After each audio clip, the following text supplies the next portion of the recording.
2000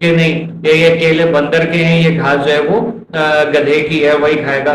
تو بھائی کھائیے، گھاس کھائیے، آپ کیلے کھائیے، کوئی مسئلہ نہیں ہے. مونگ پھلی کھانی ہے وہ بھی دیں گے، گدھے کو گاجر بھی کھلانے کے لیے ہم لوگ تیار ہیں. لیکن جس چیز میں آپ کا دماغ نہیں چلتا ہے نا، اس چیز میں کودے نہیں. آپ فساد مچا رہے ہیں، آپ لڑوا رہے ہیں، آپ لوگوں کو کہہ رہے ہیں کہ بھائی وہ ہم سے تو یہ پاکستان نہیں کہا تھا، ہم سے تو جو پاکستان کہا تھا. ابے ہم سے بھی وہ پاکستان کہا گیا تھا، ٹھیک ہے.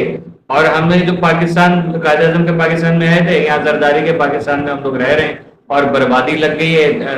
میرٹ وہ کیا تھے 10 سال کے لیے ایک قانون پاس ہوا تھا، وہ بودنی کا جو ہے وہ 80 سال ہو گئے، وہ قانون ختم ہی نہیں ہو رہا، کوٹا سسٹم والا. ٹھیک ہے. انڈسٹریز کو سندھ کے اندر آج تک کوئی بتا دے انڈسٹریاں لگی ہوں. سندھ کے اندر سے معدنیات نکل رہی ہے، گیس نکل رہی ہے، سونا چاندی نکل رہے ہیں. بہت خوبصورت سندھ ہے ہمارا، لیکن برباد کر کے رکھ دیا ہے.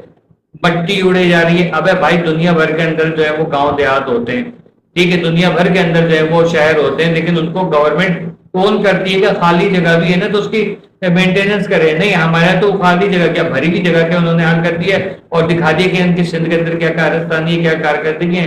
کراچی برباد کر کے رکھ دیا انہوں نے. بلوچستان تو خیر آبادی نہیں ہوا، سب سے زیادہ مظلوم ترین صوبہ پاکستان کا بلوچستان ہے. ایک بھائی کا کمنٹ آیا تھا کہ بھائی میرے لیے آواز اٹھائیں کہ میں جو ہے وہ اس میں گرین لائن بس میں جاب کرتا ہوں سیکیورٹی گارڈ کی.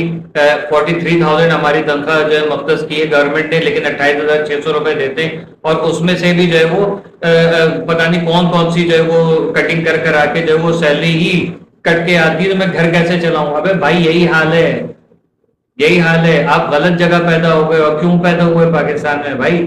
یہ ہم لوگوں کا قصور ہے کہ ہم لوگ جو ہے یہاں پر پیدا ہوئے جہاں کے حکمران جو ہے وہ انگوٹھا چھاپے جاہل ہیں، تو چور اچکے ہیں. یہ پاکستان اس لیے تھوڑی بنا تھا کہ یہاں پر جو ہے وہ ترقی ہو. پاکستان اس لیے بنایا گیا تھا کہ انگریز ظلم کر کر کے تھک گئے تھے، ہندو ظلم کر کر کے تھک گئے تھے، تو ایک اپنی دنیا آباد کی جہاں پر اپنی ہی مرضی سے ہم لوگ جو ہے ظالم لا کے بٹھاتے ہیں اور اس کے بعد اپنی کمر کے اوپر سے جو ہے نا کمیزیں ہٹا لیتے کہ مارو جتنے کوڑے مارنے، ہمیں جلدی کام پہ بھی جانا ہے، پہلے مجھے مار پہلے مجھے مار. تو جب ہم یہ کریں گے تو ہمارے ساتھ یہی ہوگا. اور پھر ہمارے تو حالات ایسے جیسے بھائی نے بتایا، تو ہم تو باہر ملک بھی نہیں جا سکتے کیونکہ ہمارے پاس اتنا پیسے ہی نہیں ہے. 4-5 لاکھ روپے کہاں سے لے کر آئے؟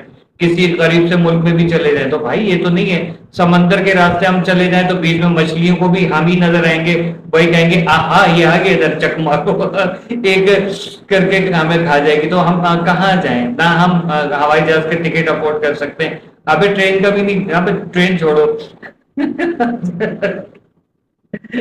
اسکیم 45 سے لے کے اور صدر تک جانے تک کا کرایہ جس قوم کے پاس نہیں ہے وہ کیا کرے گی؟ تو بھائی آپ کو 28,600 روپے بھی کٹ کٹ کے مل رہے ہیں. یہی تو معاملہ ہے. اگر یہ حالات صحیح ہوتے، یہ آج اپنے قول و فعل میں حکومت قائم بیٹھی ہوئی ہوتی تو آج یہ حال نہیں ہوتا ہم لوگوں کا کہ ہم لوگ صوبے بنانے کے لیے ہمارے اسٹیبلشمنٹ کہتی کہ بھائی بہت ہو گیا تم لوگوں کا، صوبے بنیں گے. الطاف الدین صاحب نے بھی تو یہ کہا ہے کہ بھائی اس کے دور میں کیوں نہیں تھی یہ ساری چیزیں. اگر کسی کو تنخواہ جو ہے وہ 7,000 روپے ملنی ہوتی تھی اور اس کو سوال ہی نہیں پیدا ہوتا تھا کہ 6,000 یا کیا کہتے ہیں 6,875 روپے بھی ملے، پوری 7,000 ملتی تھی کیونکہ بندہ فوراً یونٹ آفس سیکٹر آفس پہنچ جاتا تھا. ٹھیک ہے. یہ حالات تھے یہاں پر. تھانے نہیں تھے، چوکیاں نہیں تھی. سب سے پہلے تو متحدہ کے خلاف الطاف الدین کے خلاف جو ہے وہ آپریشن کر کے پولیس تھانے بنائے گئے، جس کے بعد انہوں نے کہا کہ 8:30 کھل گئے. نہیں سوری سندھی میں کہا ہوگا انہوں نے، میں پنجابی میں. تو اس کے بعد سے جو ہمارا 4.5 فقیر مافیا اور کیا کہتے ہیں وہ 3 ڈبے والے بھی مافیا گھوم رہے ہیں، آپ کی گلی میں 3 ڈبے والے گھوم رہے ہیں، ان سے بھی بچے. پھر یہ سب بچوں کے ساتھ ہو رہے، میر رضا کے ساتھ ہو رہے. عادل بارہ کہاں گیا اس کا کچھ پتا نہیں. وہ اس کا نثار احمد پور کا کیا ہوا ہے، ان کے محسن پور کا کیا ہوا، اور اس کے ساتھ جو کیا کہتے ہیں اور انیس کیا نام تھا ان کا، تحسین عباسی صاحب ان کے بیٹے کا، کچھ کسی کا پتہ نہیں ہے بھائی. کسی بھی وقت مہاجروں کا اب آپ دیکھ لیں کہ یہاں پر کیا ہوا ہے. یہ شفیق موڑ پہ تجاوزات ہٹ رہے ہیں تو مہاجروں کے ہٹ رہے ہیں کہ یہاں جائیے نا الاسف اسکوائر پہ جا کے یہ کام کریں. پتہ نہیں ایسا گھما کے دے گا نا ہے کبھی اس کا پلر تم نہ ہمارا جو ہے وہ دکان اڑانے کا کوشش کیا، انشاءاللہ تمہارا دکان اڑائے گی. دم دم دم. یہاں پر ہماری طرف آئے تھے ایک ہوٹل پہ، پٹھان کے بچے جو مسئلہ لے کے پولیس والوں کو مار رہے تھے. تو یہ تو حال ہے. کمزوروں کے اوپر ظلم جو ہے نا وہ ان کا چلتا ہے، زور چلتا ہے. طاقتوروں کے لیے جو ہے وہ یہ حال ہوتا ہے کہ جو بیچارہ مقتول ہے اس کو بھی الٹا مجرم بنایا جاتا ہے. اللہ حافظ.